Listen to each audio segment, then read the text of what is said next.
Nos encontramos en la grata compañía del profesor y artista sonoro Rommel Herbes de Venezuela, en una entrevista que estamos realizando para Ars Sonorus, donde su aporte tan importante no solamente en la parte docente, sino también en la parte artística, cuestión esta que no es muy común en el ámbito del arte, pues es muy importante para Ars Sonorus tenerte como invitado, Rommel. Es un gran honor entrevistarte porque sabemos que tu experiencia de la vinculación a tu disciplina escultórica es muy importante y quisiéramos hacerte 4 preguntas, entre ellas comenzando,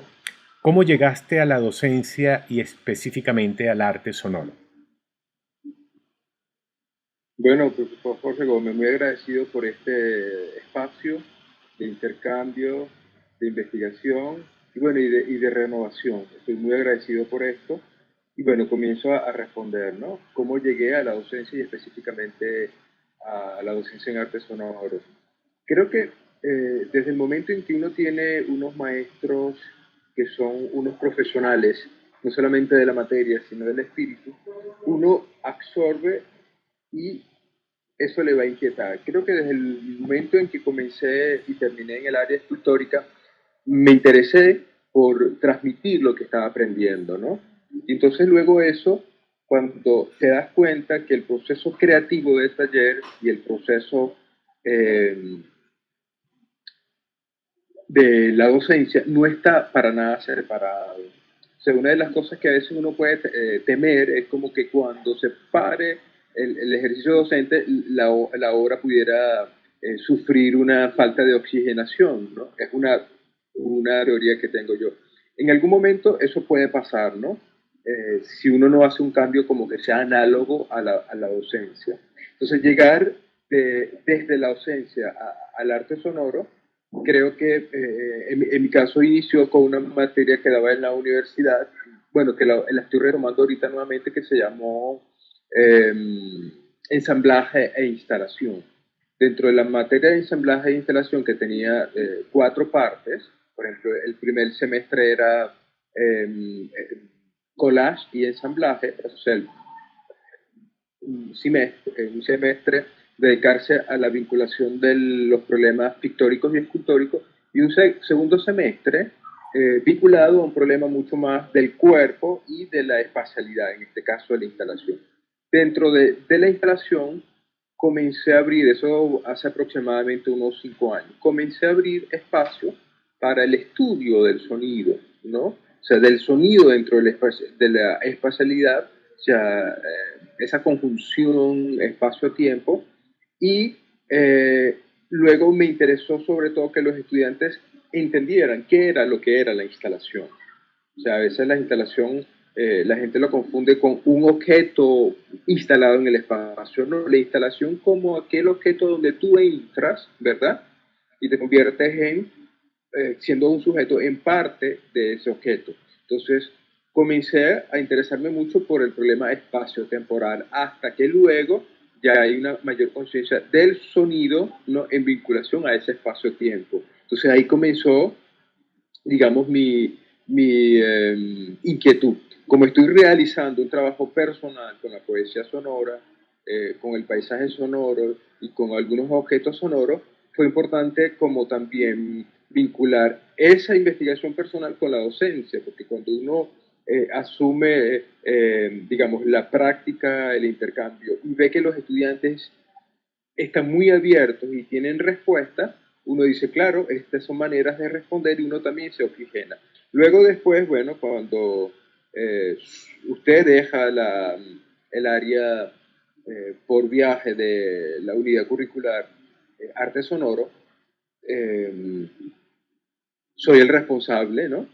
En asumir esa unidad curricular. Entonces, desde el primer momento, creo que ya son unos 3 semestres que la he estado abordando, he visto como maneras de cambiar cómo esa manera de dar clase, en este caso de arte sonoro, ve que uno no tiene límites, sobre todo, y que es algo importante, sobre todo cuando uno tiene muchas limitantes. Entonces esas limitantes te van poniendo a ti a reflexionar a manera de cómo puedes resolver el problema de la docencia. O sea, que el estudiante tome conciencia de lo que es la práctica sonora. Por ahí estaría esa respuesta. No daría más detalle porque creo que pueden estar insertos en las siguientes preguntas que continúan. Sí, sabiendo que has desarrollado tu carrera como profesor de la materia de arte sonoro en la Universidad Nacional Experimental de las Artes en Venezuela, ¿qué consideras importante en la enseñanza de la materia de arte sonoro que está en tus manos? Bueno, ahí esa respuesta la respondería con 4 puntos importantes. Eh, Creo que lo primero, y eso viene vinculado a la respuesta anterior de la unidad curricular ensamblaje e instalación, es que el estudiante tome conciencia del espacio-tiempo, ¿no? Que el espacio-tiempo no está fragmentado, que hay un espacio por un lado y hay un tiempo por un lado.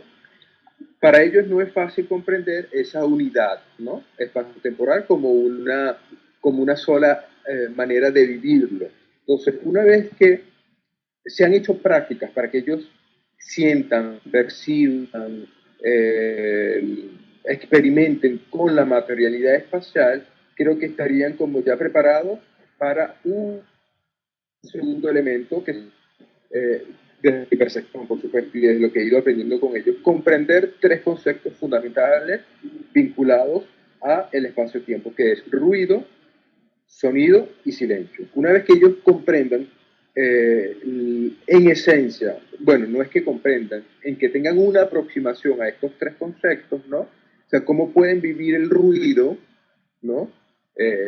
Haciendo y evocando Murray Schafer, cómo pueden vivir y experimentar el sonido y qué comprenden e interpretan de lo que es el silencio, ¿no? Aquí estaría involucrado un poco una dirección más hacia las prácticas y estéticas taoístas.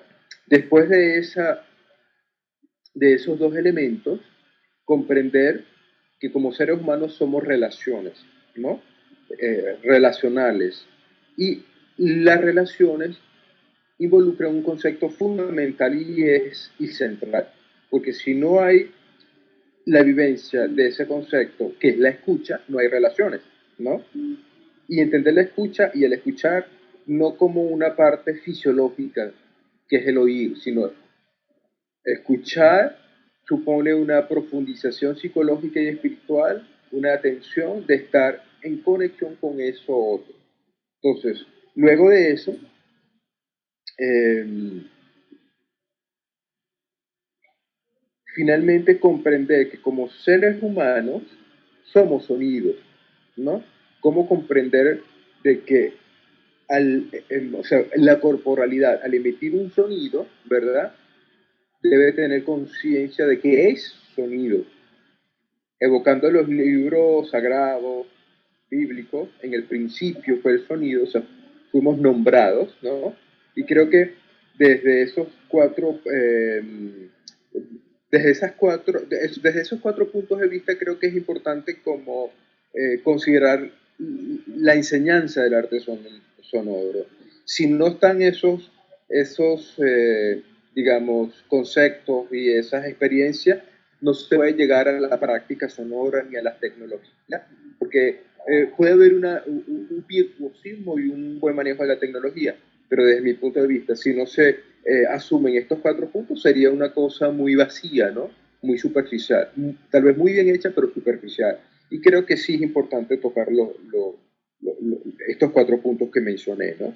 O sea, el espacio-tiempo, ruido, sonido, silencio, el ser relacionar, la escucha y la conciencia de que somos sonidos. Correcto. Dentro de todo ese contexto local, me refiero a tu país, a Venezuela, nos gustaría preguntarte el contexto no solamente tecnológico, los recursos, las carencias, pero también el aspecto de cómo realizas esa docencia en general, no solamente a lo interno, sino a lo externo, en relación a la materia sonora, para que llegue el mensaje del profesor a los alumnos y haya un resultado. ¿Cómo lo realizas? Bueno, uno va teniendo una forma de aproximarse al sonoro, al sonido. Yo puedo decir que la montaña del Ávila, que queda al norte de la ciudad de Caracas, que tiene tres grandes picos, uno de 2000, 2600 y 2700, el ir y tomar como una práctica rigurosa, ritualista, de caminar durante horas, me enseñó a escuchar, ¿no? A saber distinguir que cuando voy subiendo esa montaña escucho un gran murmullo al unísono, que es todos los sonidos mezclados de la ciudad. De pronto entro en campanas de silencio y no está, desaparece.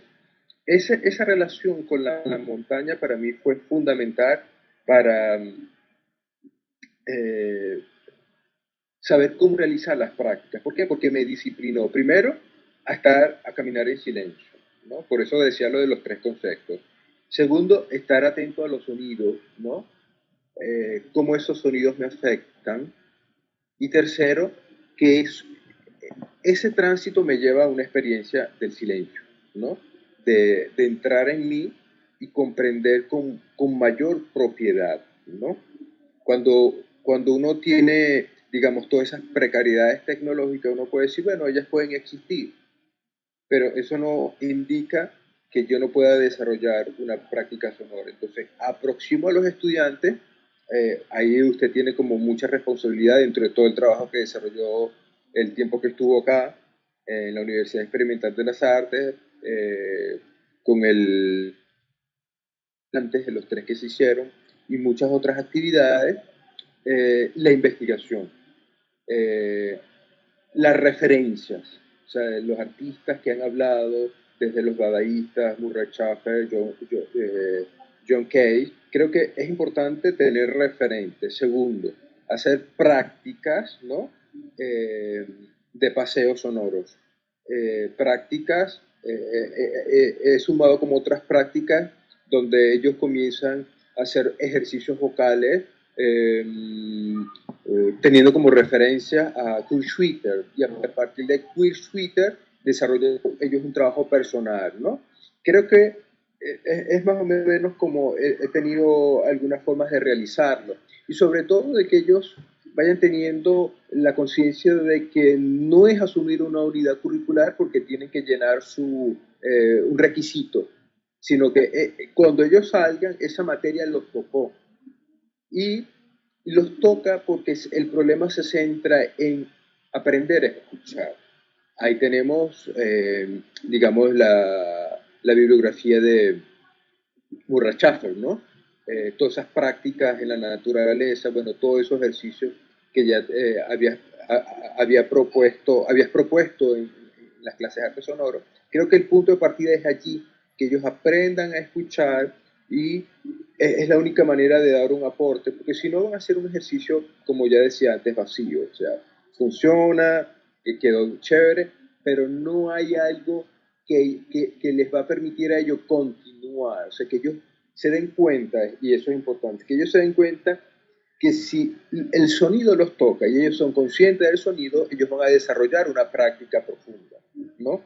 Desde el objeto sonoro, desde la instalación sonora, desde la poesía sonora, y eso lo he vivido sobre todo en estos dos últimos cursos de la unidad curricular. Bien, Rommel. También dentro de esa realización de tu trabajo docente y artístico, ¿Cómo ves la práctica del arte sonoro en tu especificidad escultórica? Es muy importante esta pregunta porque escudriña, ¿verdad? Sin querer hacerlo en profundidad, tu propio lenguaje, ¿no? Que va muy relacionado a tu trabajo artístico con la poesía sonora, la escritura calítica.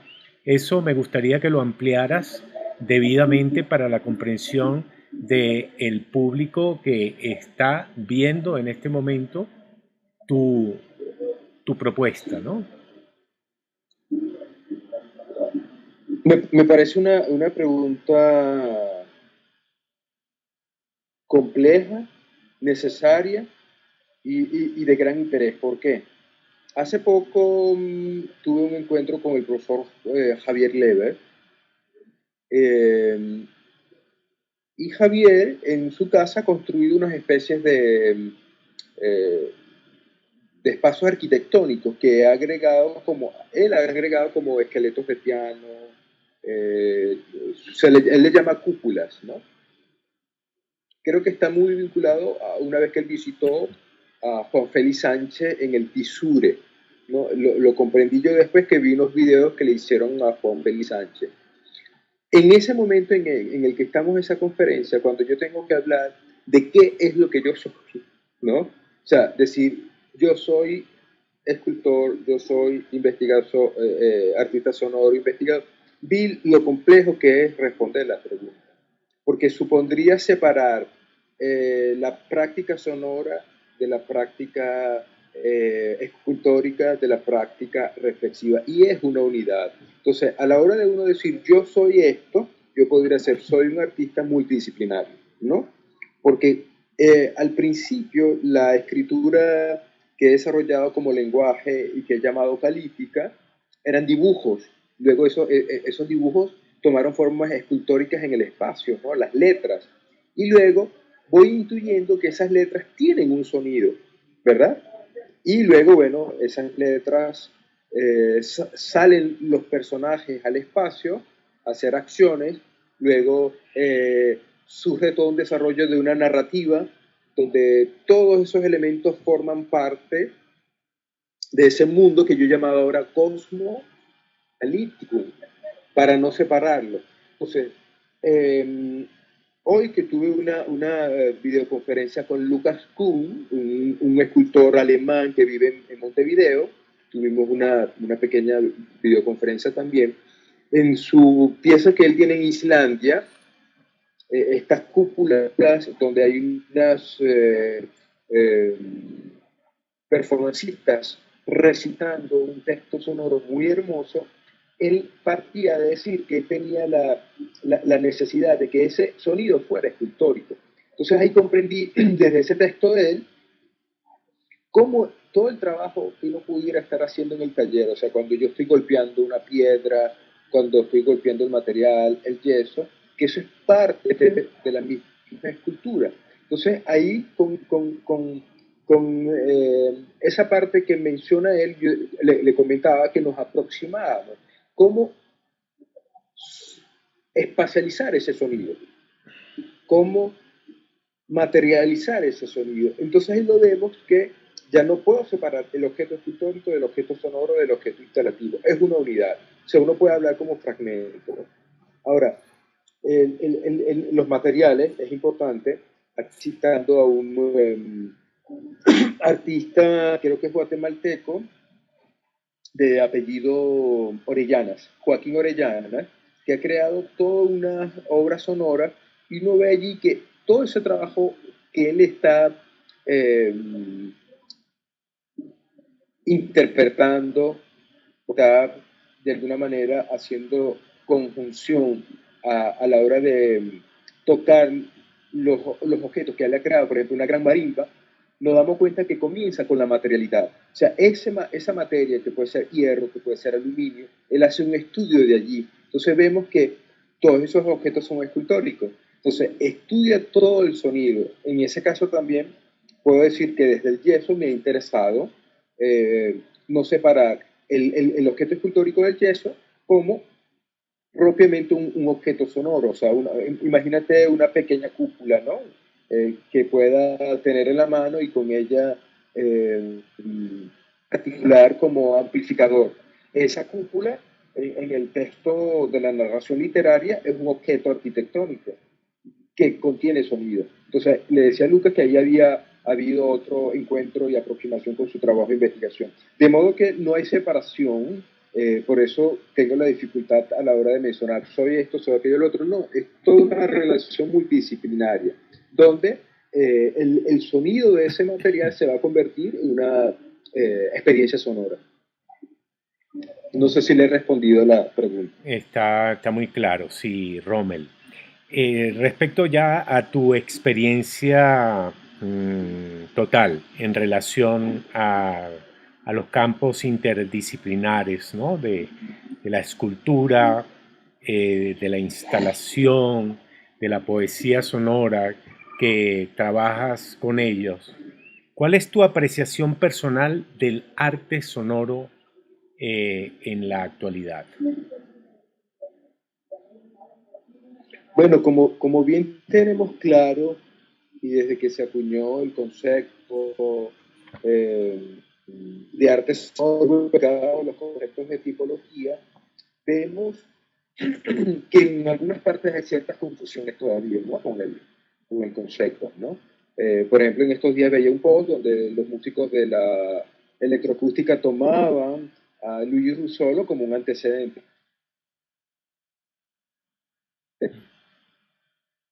Él habla sobre los ruidos antes de la llegada del tren, o sea, de todos los sonidos propios de la era industrial.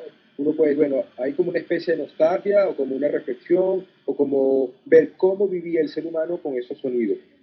Creo que lo importante es ver que si los que se están formando y los que están haciendo arte sonoro no tienen la capacidad de escuchar, los creados van a ser artefactos técnicamente muy buenos, pero no van a tener esa profundización.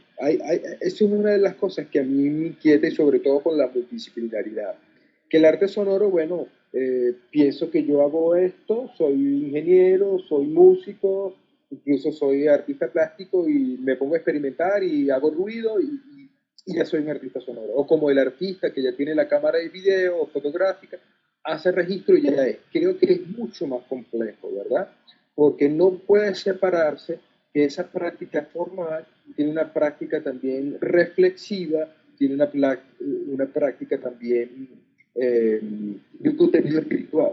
O sea, ese es un punto para mí fundamental, ¿no? O sea, que la persona pueda tener como una conexión de que a pesar de que es un objeto sencillo, es eso que se está produciendo allí como sonido, me evoca, me traslada, me produce una reflexión, ¿no? Me produce preguntas, me inquieta, no es algo que está allí que yo digo, bueno, es alta tecnología y me seduce por eso, no, creo que el problema es otro. Bien, Rommel. Esas serían las preguntas que en su totalidad han sido 5. Pero yo quiero extenderme un poquito más en relación a algo que se me ha ocurrido en este momento. Es decir, Sí. no solamente tu experiencia personal, tu desarrollo humanístico, artístico, filosófico, que también has estudiado teología en relación al propio sonido, ¿no? Yo quiero hacerte una pregunta ya en el terreno personal, ¿no? ¿Qué, qué, Perfecto. qué ha significado para ti en lo personal, en lo existencial, el sonido?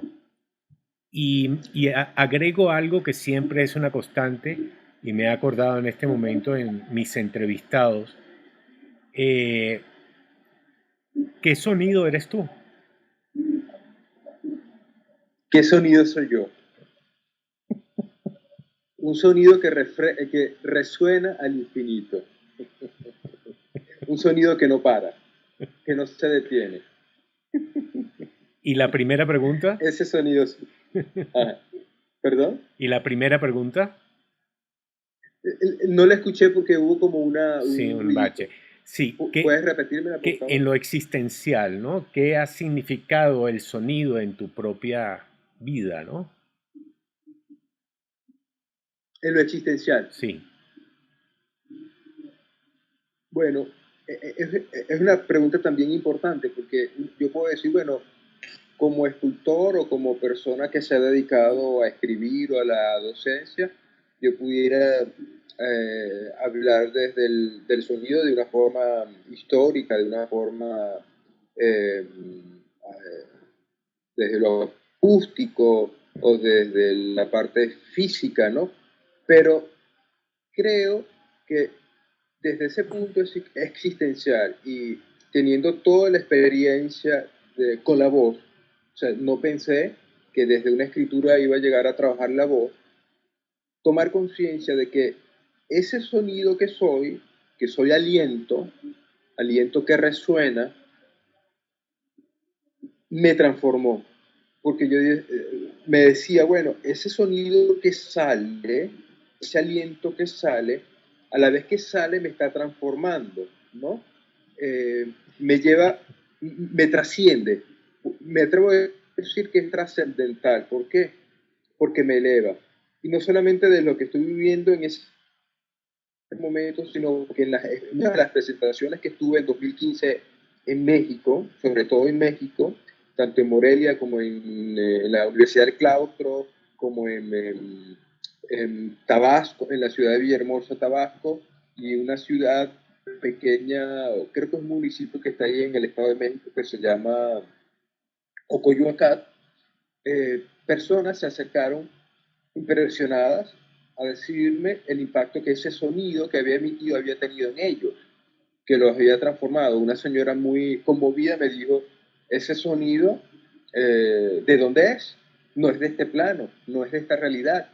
Y entonces ahí comencé a comprender toda esa labor, todo ese trabajo que tiene que ver con el espíritu. ¿No? Ese aliento, ¿no? Que uno no maneja, ¿no? Está más allá de uno, te eleva y te hace persistir en que haya algo más allá de eso, ¿no? De esa formalidad o conceptualidad. Entonces creo que desde el punto de vista, ese sonido me ha transformado reflexivamente para trascender. O sea, no solamente la obra, sino tocar a la persona. Por eso me he centrado en el punto de vista de lo espiritual, ¿no? O sea, no solamente de la obra sonora, el mismo objeto escultórico, el mismo texto escrito, ¿no? Y eso me ha llevado a muchísimas reflexiones que me han permitido iniciar una cantidad de ensayos. Fíjate la complejidad. Todas esas reflexiones me llevan a hacer una cantidad de ensayos y a cuestionarme cosas y a cuestionar cosas, ¿no? Sobre todo que una obra debe surgir por una necesidad. Pero ¿por qué llegas a esa necesidad?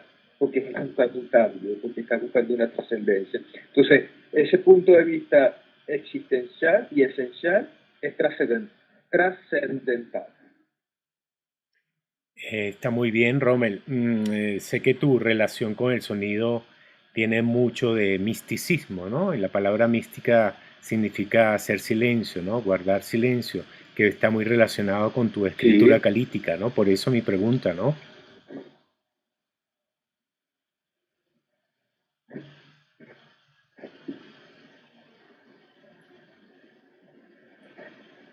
no te escuché la última parte, quedé en silencio. Sí, o sea que tus últimas reflexiones las hice porque sé que tu trabajo con tu escritura calítica está muy relacionado a la palabra mística, ¿no? Que significa guardar silencio. Eso es correcto, eso es correcto. Y no ha sido como una imposición, sino el mismo trabajo, el mismo sonido me ha llevado hasta allá. Porque a veces uno puede decir, bueno, no es que uno se ponga mañana, desde mañana comienzo a trabajar, no, es algo que se te propone, ¿no? Que se te invita. Es así, Rommel. Bueno, aparte de todo esto, voy a agregar un bonus track a esta entrevista, que me interesa mucho ya en el terreno personal, ¿no?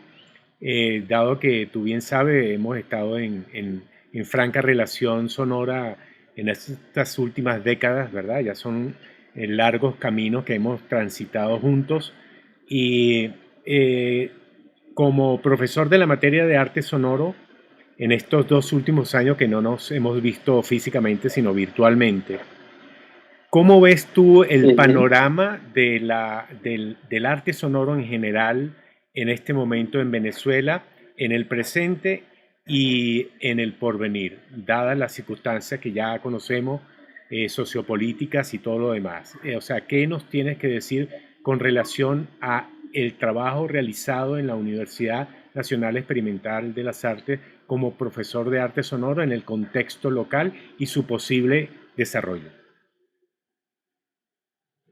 Bueno, si he sido un profesor honesto, si he sido un profesor eh, que, que ha puesto semillas en los estudiantes, si he, si he realizado ese trabajo docente con profundidad y con responsabilidad, ahí puede haber garantías de que se despertaron los espíritus, ¿no? En cada una de las personas que fue tocada para desarrollar el trabajo. Desde allí comienza, independientemente de lo que esté sucediendo, ¿no? Porque lo que está sucediendo me lleva a exigir más.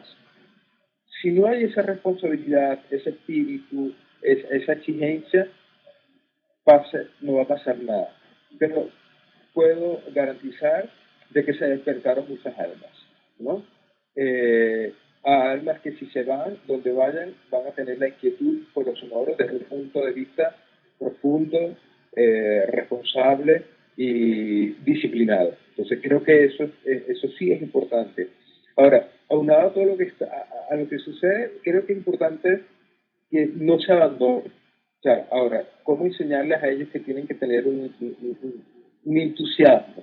O sea, ¿qué los va a motivar a ellos? Bueno, ya eso es una responsabilidad como personal, ¿no? De que cada práctica que ellos tengan que hacer es una práctica que los va a transformar. Porque si no se pueden dedicar a otra cosa.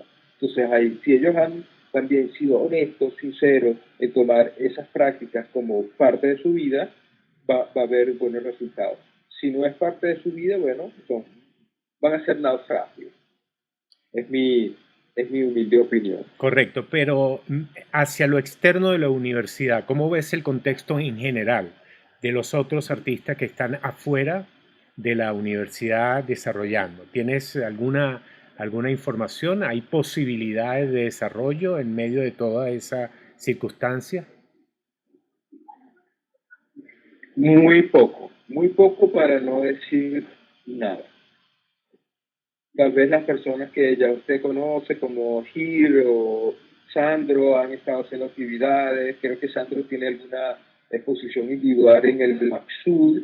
Él estuvo en la actividad que hicimos en el Museo Contemporáneo, no llegué a hablar con él, se fue antes, pero creo que ahí le pedí para conversar sobre el trabajo escultórico que está haciendo, pero no hay ninguna otra motivación hacia lo propiamente del arte sonoro. O sea que eso está centrado en la universidad. Ahora, eh, uno que otro muchacho que ha egresado o está fuera de la universidad puede hacer algún trabajo sonoro, porque muchas de las personas que se formaron bajo su responsabilidad y paralela a esa responsabilidad se han ido, ¿no? Casi todos los que estuvieron en Ars Sonoros están en Argentina, en España, en México, o sea, en muchos lugares. Enrique Moreno, que es un joven escultor que estaba haciendo un trabajo con objetos mecánicos, porque él es mecánico, se acaba de ir a España. Mm. Entonces, creo que lo que pudiera estar pasando fuera es gente que pasó por la unidad de arte sonoro de la Universidad Experimental de las Artes. Entiendo. O sea, Bueno, siempre vinculado a ello. entiendo, Rommel. De parte de Ars Sonorus te damos las gracias tanto a Marilis Quintero como mi persona en relación a esta estupenda entrevista, que esperamos que no sea ni la primera ni la última. Vamos a estar en franca relación, como bien sabes. Y bueno, muchas gracias por tu gentileza, querido profesor y amigo. Bueno, no, imagínense, ¿qué puedo decir yo? Más bien gracias a ustedes por persistir, por enviar material constantemente, por abrir tantos espacios, enviar referencias. Creo que eso es importante y lo agradezco aquí en público para que, bueno, se sepa que Arsonodos es una plataforma dinámica que está buscando crear eh, digamos, un lugar para la investigación seria y profunda de lo que es el arte sonoro, no solamente allá y aquí, sino en todo el continente. Y creo que eso es importante. Lo que hablaba de las relaciones, ¿no? Cuando yo tengo que hacer la introducción en arte sonoro, de la historia y dentro de la historia, bueno, se habla de lo que fue la Bienal de Radio. O sea, cómo la Bienal de Radio concentró gente importante, bueno, que los conociste allá en Ciudad de México, y es un punto importante de partida dentro de la historia que no se puede pasar por alto, ¿no? Claro. Bueno, profesor, muchas gracias. Mucha felicidad en lo posible en esa tierra de gracia que es Venezuela y que, bueno, sabemos que te vas a México y que encuentras en Ars Sonorus y en nuestras personas todo el apoyo para que puedas desarrollar. Sabemos que vas a ampliar mucho más en tu estadía allá en México y va a ser muy nutritivo para todos allá cuando llegues y esperamos que también para nosotros para podernos encontrar físicamente en algún momento. Seguro, así será. Amén.